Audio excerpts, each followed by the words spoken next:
Sampah plastik menjadi permasalahan lingkungan secara global dari masa ke masa. Materialnya yang membutuhkan waktu lama untuk terurai, membuat limbahnya kerap menumpuk berpuluh-puluh tahun serta mencemari lingkungan.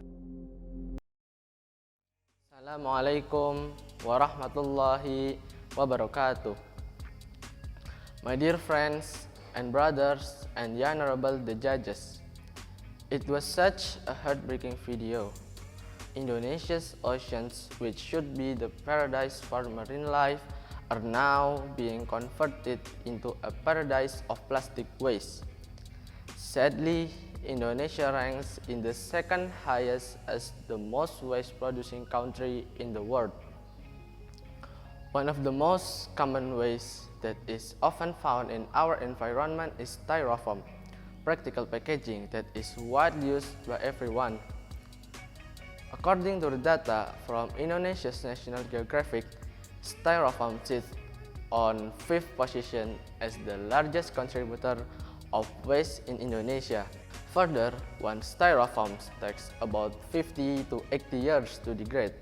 As a result, this waste tends to accumulate in landfills. One of the efforts to reduce the use of Styrofoam in Indonesia is by making the Biofoam.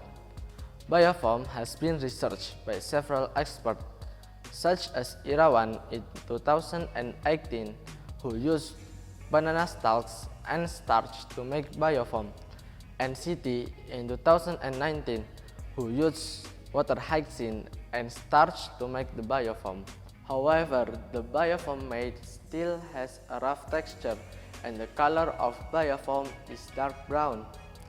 Based on the existing studies and the potential of local resources of Banyumas Regency that are underutilized, the authors were interested in making a Biofoam innovation from corn cobs waste and Casava peels. Banyumas is one of the districts in Central Java Province. The local potentials, other than rice, are cassava and corn. Based on the SLQ static location quotients, cassava commodity is superior in 9 districts of Banyumas Regency, while corn commodity is superior in 6 districts of Banyumas Regency. The chemical composition of cassava peel starch also varies, ranging from water, starch, protein, fat, etc. The details can be seen in the following table. According to this table, it can be concluded that the largest chemical composition of cassava peels is starch, which ranges from 44 to 59%. So, it is very suitable if it is processed into starch flour as the basic material for making the Biofoam. Apart from cassava peels, corn cobs also contain various nutrients such as moisture content, dry matter, crude protein, and fiber. The details can be seen in the following table. Based on the table, it is known that the crude fiber contents in corn cobs are quite a lot, so it is very suitable to be combined with starch flour as a strengthening material for the Biofoam structure. Our research methodology will start with the process of making flour using natural ingredients of cassava peels and corn cob powder. Obtaining cassava peel starch includes cutting, refining, depositing, and heating. To obtain corn cobs powder, the methods were drying, grinding, and filtering. After getting the starch and powder, the next step was the process of making Biofoam, which included weighing the ingredients, diluting polyphenol extract, mixing all the ingredients, wrapping with aluminum foil to heat it quickly, and the hot press process. The next step was testing the biodegradable properties. The test was aimed to compare the Biofoam properties of the research result with the parameters from the Biofoam Sinbra technology.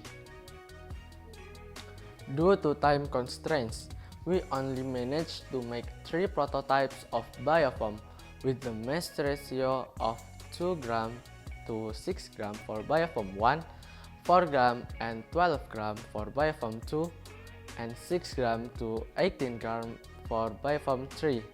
The biofoams that we made had undergone the testing phases. They were density and heat resistance tests. Density testing was carried out to measure the density of the atoms that construct the material using the formula ρ equal to mass per volume.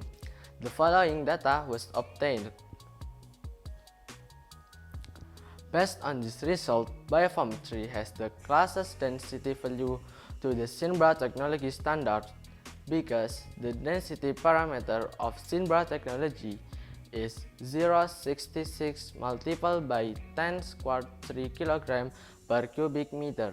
The heat resistance test was done by placing the biofoam on a beaker for 5 and 10 minutes, where the beaker was filled with hot water with a temperature of 50 degrees Celsius, 60 degrees Celsius, and 70 degrees Celsius.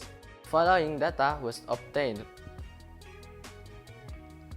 Of our research, it can be concluded that our research was quite successful because the density and heat resistant values were close to the Sinbra technology standard. Out of 3 biofoam prototypes that we made, it turned out that the composition of cassava peels, corn cobs, and polyphenol acetate, which is close to the standard, is the third biofoam. This will be the end of the presentation from the team of Boarding Al-Irsyad Al-Islamiyah Purwokerto. Wassalamualaikum warahmatullahi wabarakatuh.